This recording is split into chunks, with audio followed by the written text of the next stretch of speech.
Welcome, gun runner.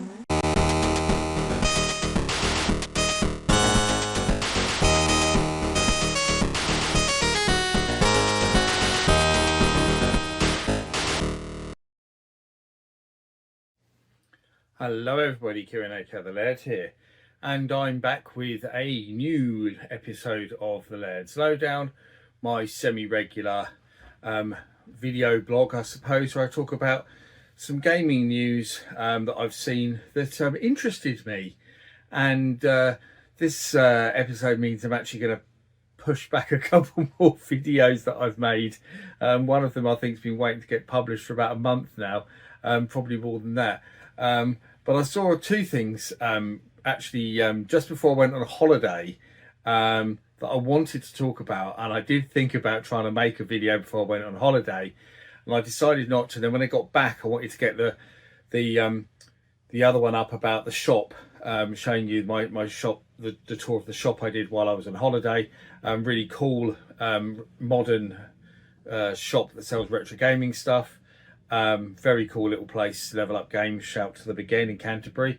And so I really wanted to get that up, and then I thought about when I was still going to do this video, and I still really wanted to talk about what it was. So although this isn't new news, because it's probably been covered by sort of all the other big channels and stuff, it was something I wanted to talk about, and I'm sure my viewers will be interested. Perhaps you don't know about all of it.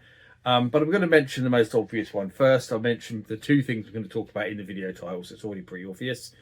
But yeah, we're finally about to see the release of the Atari Gamestation Go, or Gamestation Portable as some are calling it, which seems like it was announced, God, I think well over a year ago it seems like now, because there is already the Gamestation Pro, which is that...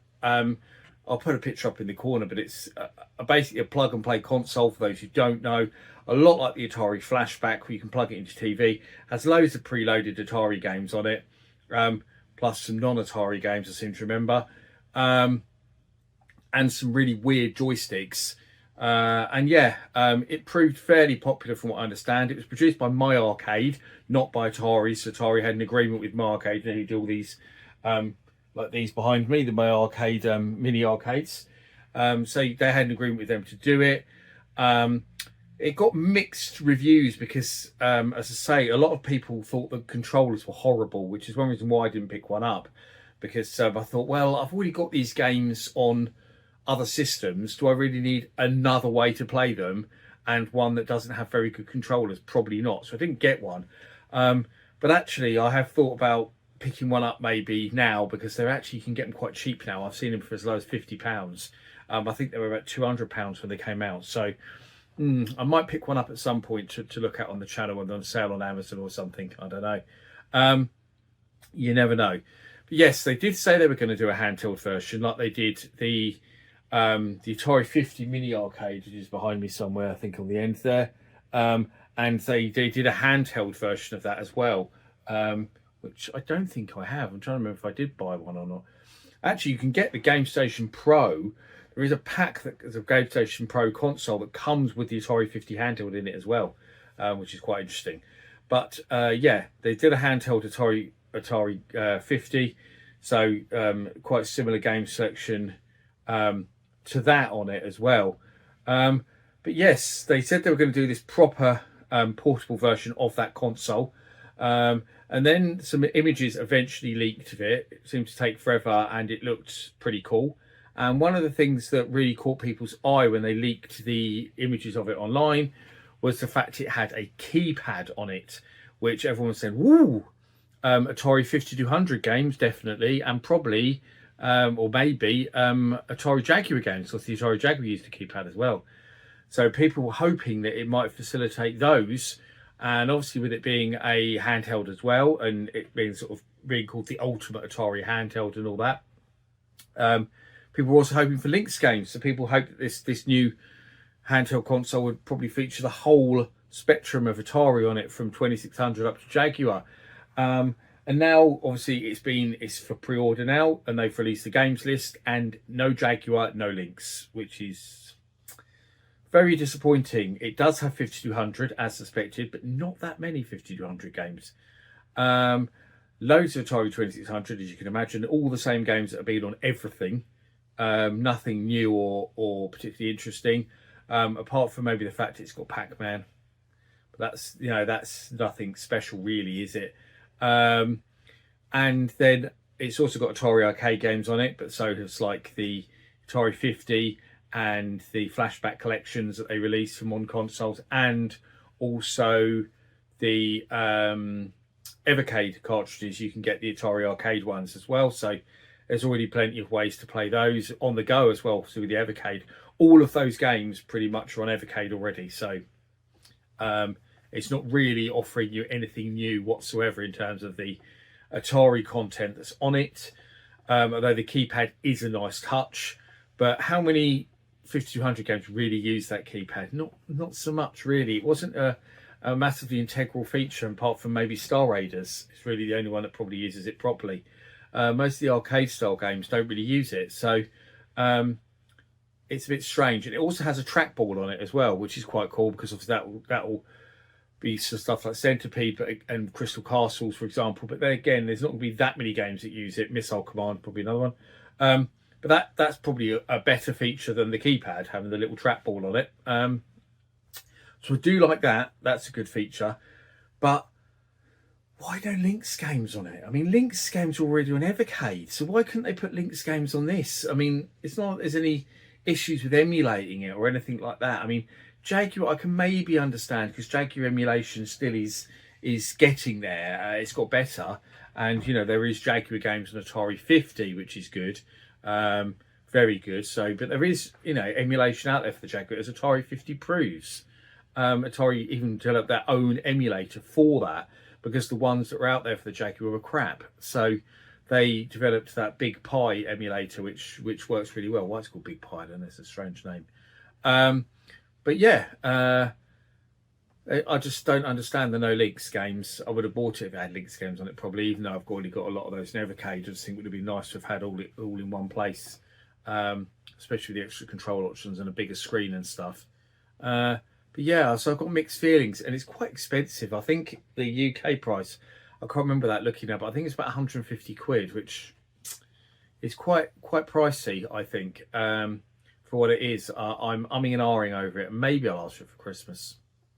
I'm not sure.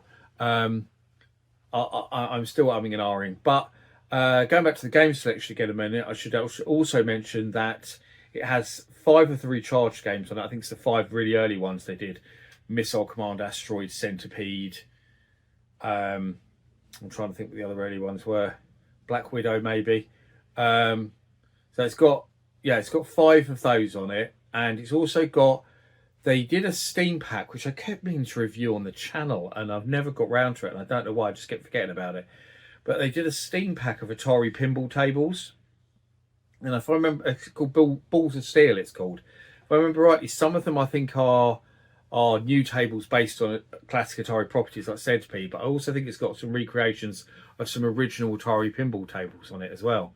But it's really cool. It is really, really cool. So that's got those on it, which is quite good. So that does make me go, actually that's tempting for the pinball games. But I just think it could have been so much more, with especially with Atari properties. Now, I think I said that it's got over 200 games on it, right? And you might be thinking, what you've just said for the 2600, 5200, etc., won't take it over to 200 games with just Atari properties. Yes, because they've bumped the library up on the handheld by adding games from Jaleco. Why? What on earth relationship have Atari got with Jaleco? I don't get it at all. And not only that, it's got Jaleco arcade games on it. I can only see Ma Arcade own Jaleco or something. I'm not sure. Possibly they've done a lot of Jaleco Ma Arcade stuff. So, but they've put all the Jaleco arcade games on it, right? That are out there, the non-licensed stuff. But they've also put Jaleco NES games on there. NES games on an Atari branded handheld. Why? It makes absolutely no sense. When they could have put Lynx, Jaguar, ST, more Atari 5200 or Atari 8-bit games on there. There's bloody tons of stuff they could have put on there that was Atari owned without needing a license or anything. But why fill it with Jaleco titles? It makes no sense, no relevance whatsoever. Would have been better off putting Namco stuff on it, because they've licensed loads of Namco stuff. Because at least Namco had the relationship with Atari in the fact that, you know, Namco was formed out of the ashes of Atari Japan, and also for a while Atari Games, the arcade company, and Namco were the same company. Namco owned Atari Games, so there's a very strong link between them. And Namco published lots of games for the, well, not published, but Namco licensed lots of games that were published on the 2600, 7800.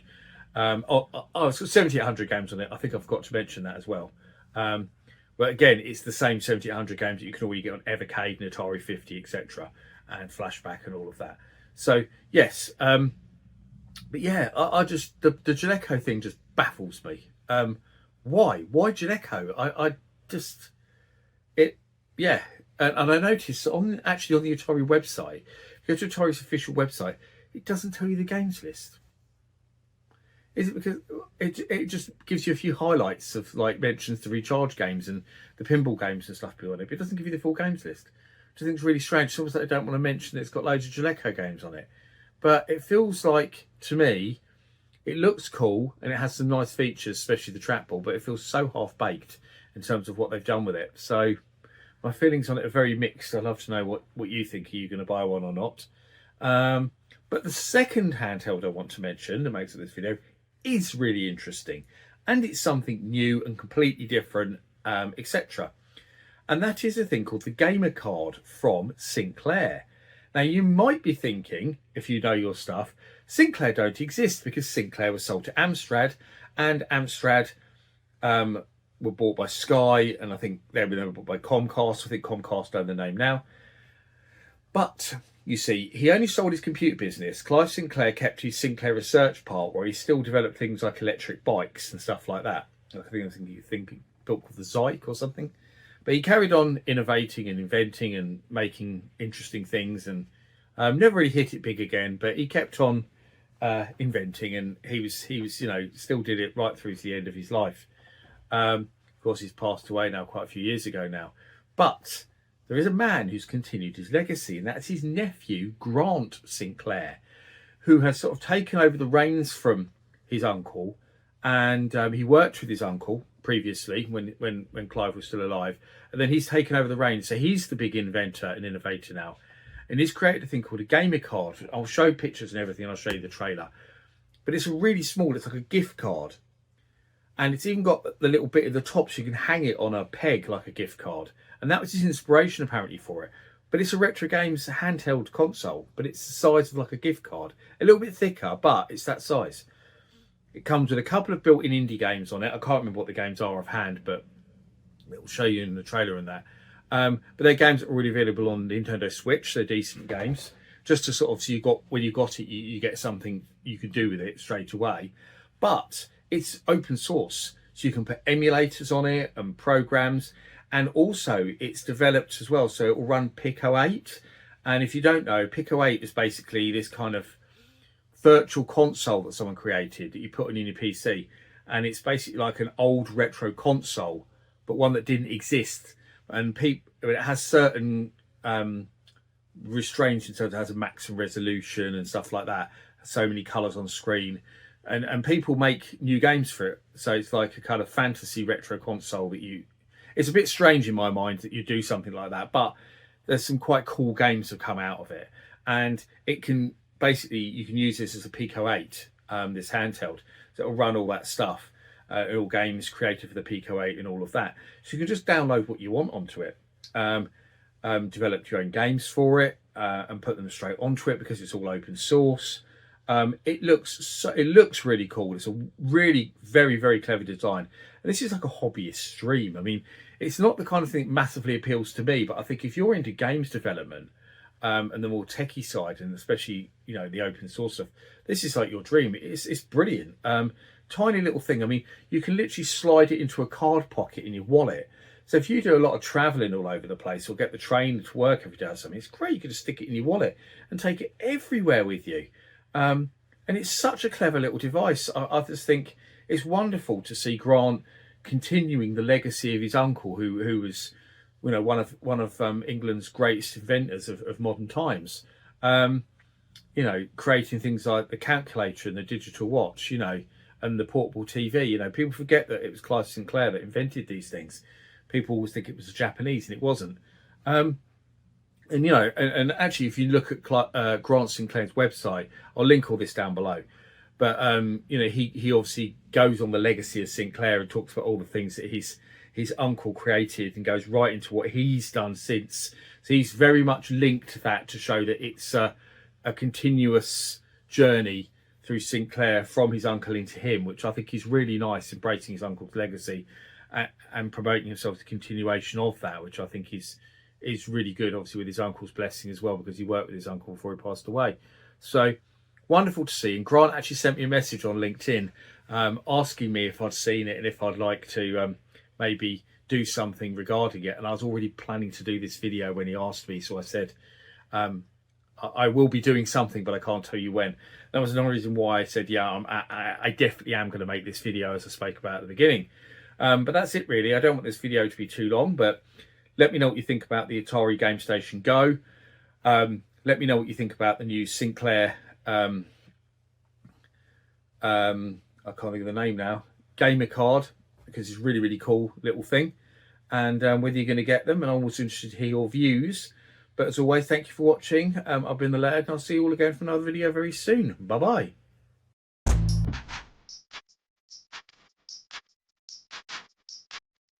Please remember your card, and thank you for shopping with us.